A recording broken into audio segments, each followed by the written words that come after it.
Hey, sports and Pokemon fans, it actually turns out I was right again. I know that's a big shocker because I'm always right.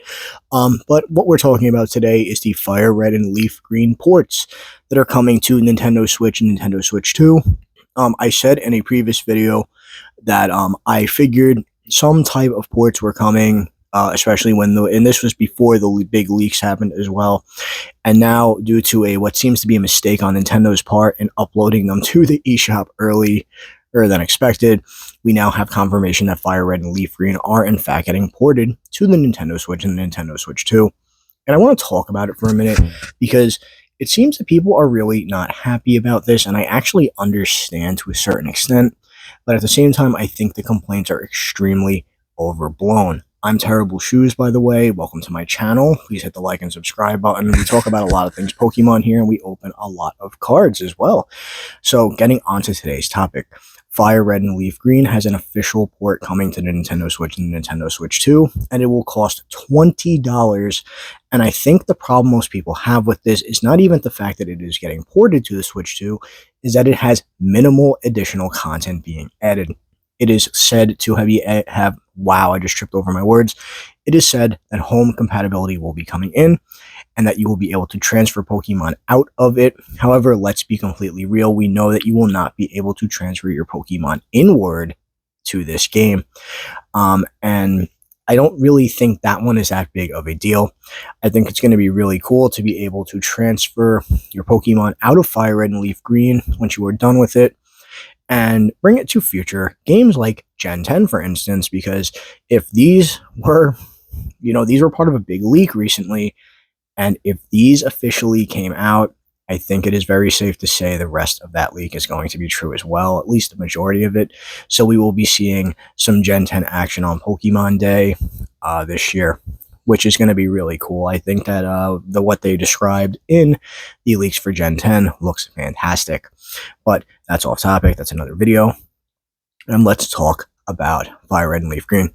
So when I was younger, I loved these two games. They released for, I believe it was about like $30 a piece. They came with a little thing that came on top of your Game Boy, and that was the first time you can basically wirelessly communicate without a link cable on the Game Boy Advanced. It was really, really cool back then. And it seems that this feature will be here locally, at the very least, on the Switch as well. So you'll still be able to make your battle clubs and your little battle rooms, but unfortunately there will be no online play, and I think this is a gigantic missed opportunity. I don't understand why Nintendo just wouldn't do this, or why the Pokemon Company wouldn't do this.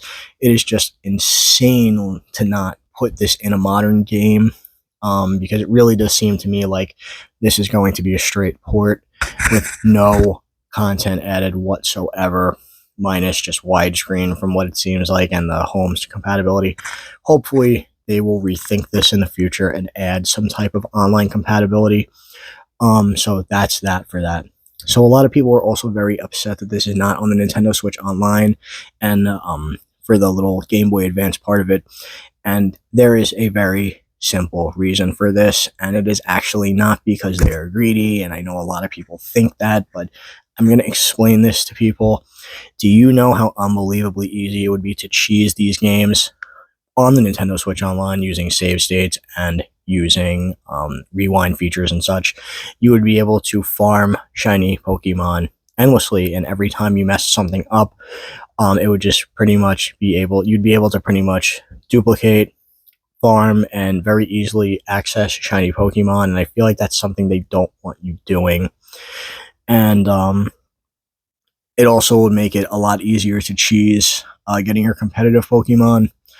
I don't think that part is as big of a deal. In fact, I actually don't even think the cheesing shiny Pokemon is a big deal, because I feel like they're not that special anymore. I feel like everyone and their mother has one because of how easy they've become to hunt in recent games. But I understand the idea, and that is why you will more than likely never see any of the Pokemon games on Nintendo Switch Online. That's really that. I know a lot of people think it's because of greed, and that's really not the main part of it. You can say what you want about the prices. We're going to talk about that next, but that is not why they are not on NSO.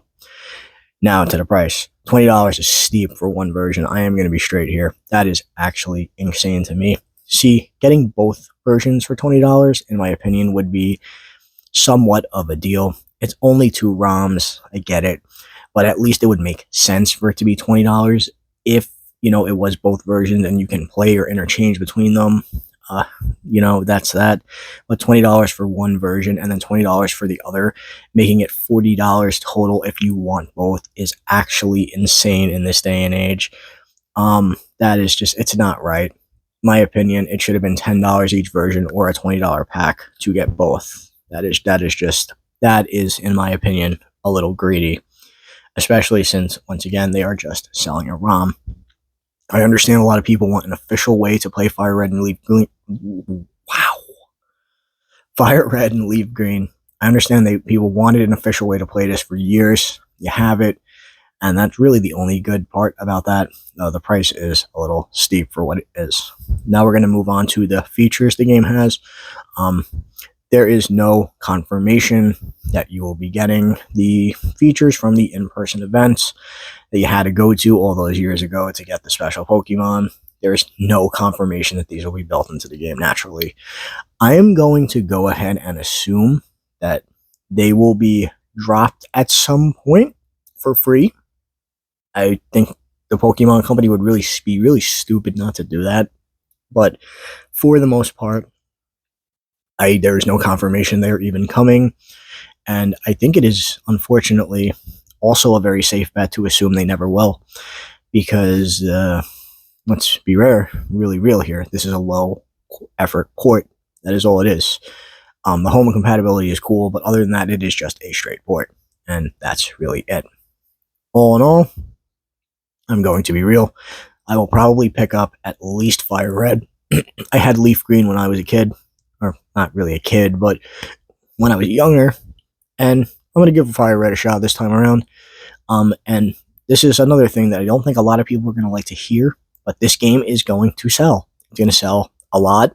And it's going to... And there's nothing you can do about it. It is a Pokemon game. Pokemon is incredibly popular all around the world. It is the world's #1 media franchise. So Nintendo could have charged $50 for each version and it would still sell. So for all the people out there complaining that this is a huge ripoff, unfortunately, that's not going to stop anyone from buying it. All in all, I don't think I'd recommend these necessarily. I know a lot of people say to emulate this game as well, and I actually want to say something straight up about this as well.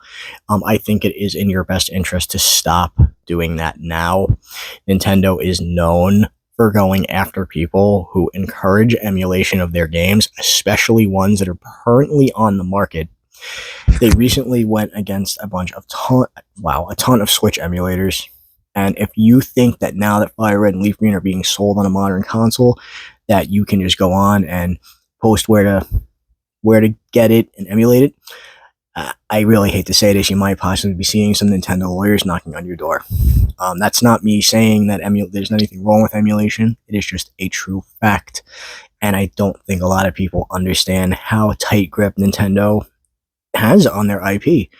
They will go after you. They will. They have done it many, many times before. I will more than likely pick this up. Maybe not right away, because I do want to get a Poketopia, because that actually looks like a really good game and looks like a lot of fun. There's a lot to do, and hilariously enough, also takes place in Kanto. Or maybe I might pick it up, because I was going to pick up Resident Evil 9, then I saw the leaks of the game, and it is an absolutely horrendous slot pile, and I will not be giving my $70 to that.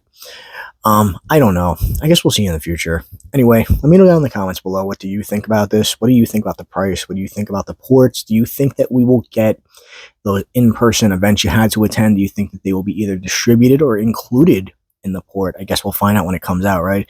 But I want to know your opinion down below. I'm Terrible Shoes. Hit the like and subscribe button. Let me know what you think, and I'll see you in the next one.